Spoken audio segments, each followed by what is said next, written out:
Hello. In 2 days' time, it will be the Chinese New Year of the Ox, which we all know is the most important day of celebration for the Chinese people.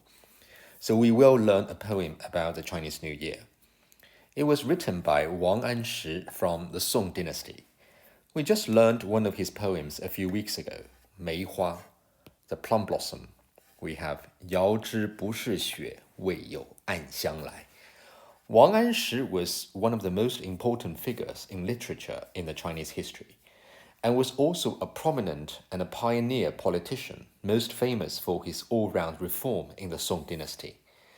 Coincidentally, Wang Anshi's 1000th birthday falls in this year, so it's highly fitting that we celebrate his achievements by learning more of his poems. Today's poem is titled 元日. It's by far the best known poem written about the occasion of the Chinese New Year. Yuan means the first, and 日 is day. So 元日 means the first day of the new year. This poem picked some of the most typical and memorable scenes often seen on the Chinese New Year's Day. Let's read the poem together first. 元日爆竹声中一岁除，春风送暖入屠苏。千门万户曈曈日，总把新桃换旧符。爆竹 is crackers or fireworks that the Chinese people traditionally lit up on the New Year's Day or the New Year's Eve that produced very loud and sometimes even deafening sounds mixed with the smell of sulfur contained in the powder in the fireworks. It's like this. The very small crackers, each about 1 inch long, all stringed together and got lit like this in succession, producing a continuous loud sounds for a while. Some are bigger and lit one at a time and would shoot into the sky with a big bang, like this. All very exciting.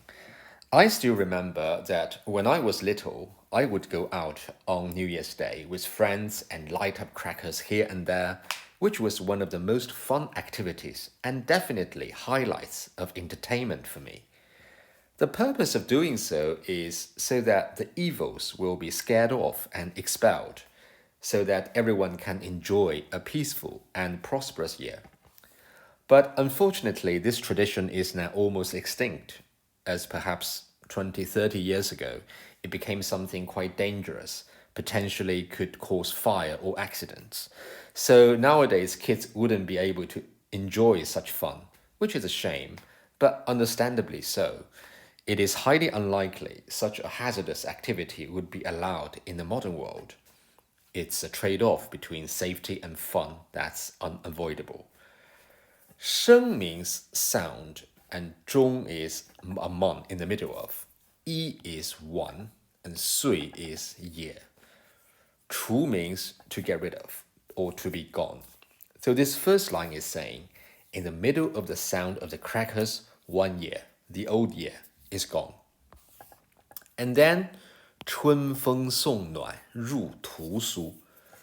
春 is spring, 风 is wind, and 春风 is wind from the spring.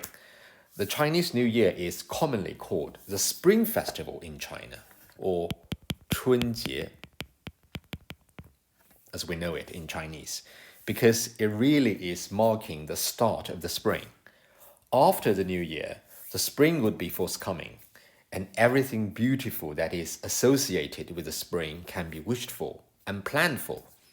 So the spring wind, 春风, always has a connotation of something warm, amicable, full of hope.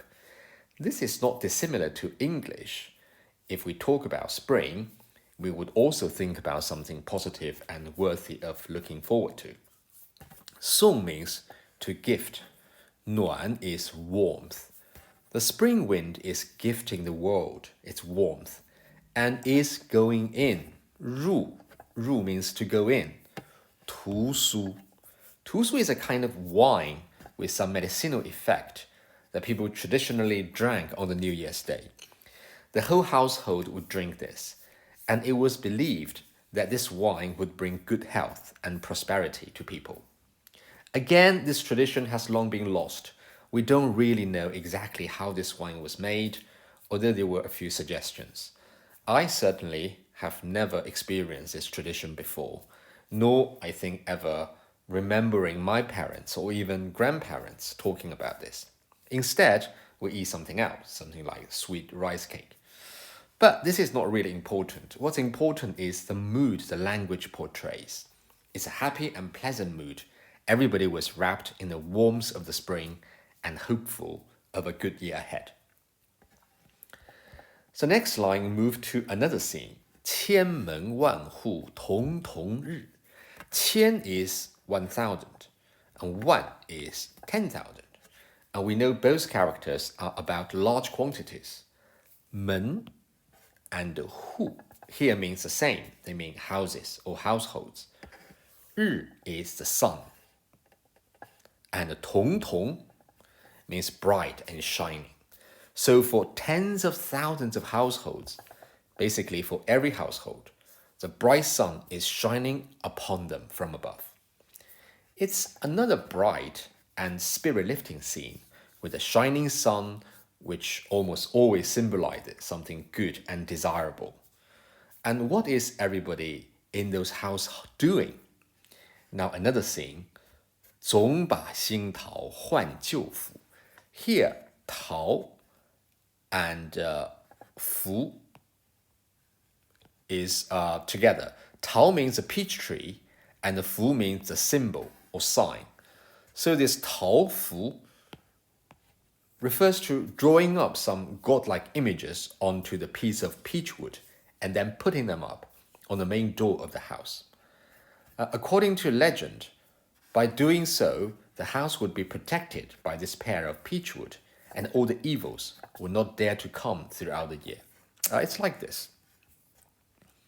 And obviously this is not wood, but in the old days, people used peach wood to draw on these images. Now again, this tradition is no more, but not entirely.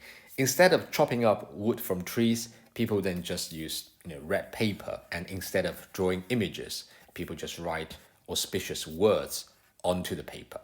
So it has become more convenient, and people could embody it with more meanings other than seeking for protection. So what used to be on the wooden-like thing put on to be put on the door has now become this, what we called 春联 or 对联, the couplets people write and hang up in the Spring Festival. So the word 桃符 here was split in two, each half meaning the same thing, with a different adjective to create certain rhetoric effect. So 新桃 means the old couplet, and 旧符 means the old couplet. 总 means always. 把 is to take, the preposition leading to the object of an action. Here is to take the new couplet. To do what? To 换, to replace the 旧符, the old couplet. So Wang Anshi was saying, under the bright sun that is shining on every household, everyone is always writing up new couplets for the occasion and replacing the old ones that used to be on the doors. It was a very busy scene, but joyous. People doing things because they liked to do so, because it was a good tradition to follow. And more importantly, because it was a good occasion. It was the first day of the new year, and people had every reason to feel hopeful and joyful. If we look again at the poem, as I said earlier, all Wang Anshi did was to pick some distinctive scenes, one line, one scene, and 4 in total. Lighting up the crackers, drinking the 图书 wine, the sun, and people writing up and hanging new couplets. All these are pointing to a spirit-lifting atmosphere and full of nothing but happiness and hope for a better future. This kind of description, this kind of mood, is so agreeable to what most people wish for at the start of the new year. it's not a surprise that for 1,000 years, on this occasion, people always think about this poem and love it. I said a few times in the past that poem is often a carrier of what the poet is occupied with on his mind. The poet could be writing something that is totally different from what he is focused on.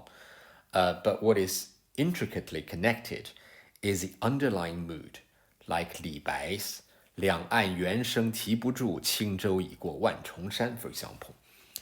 Here, if we look at when Wang Anshi wrote this poem, it would be so obvious what was on his mind. The poem was written after he was appointed the key role directly by the emperor to help him roll out the reform policies. This was such a key moment in the history of the Song dynasty.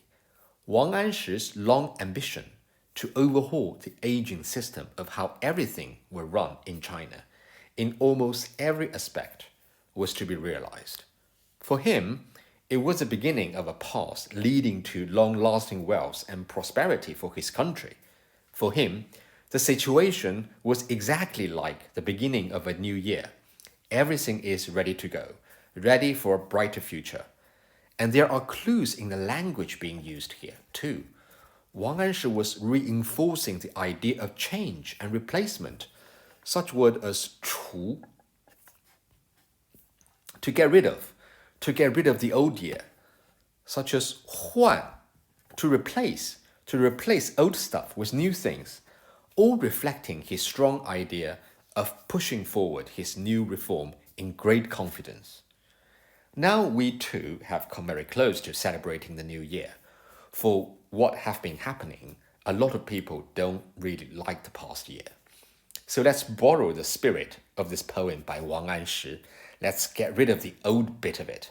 Let's replace it with something new. And let's hope, let's pray, and let's work together for a better year ahead. That's all. Thank you.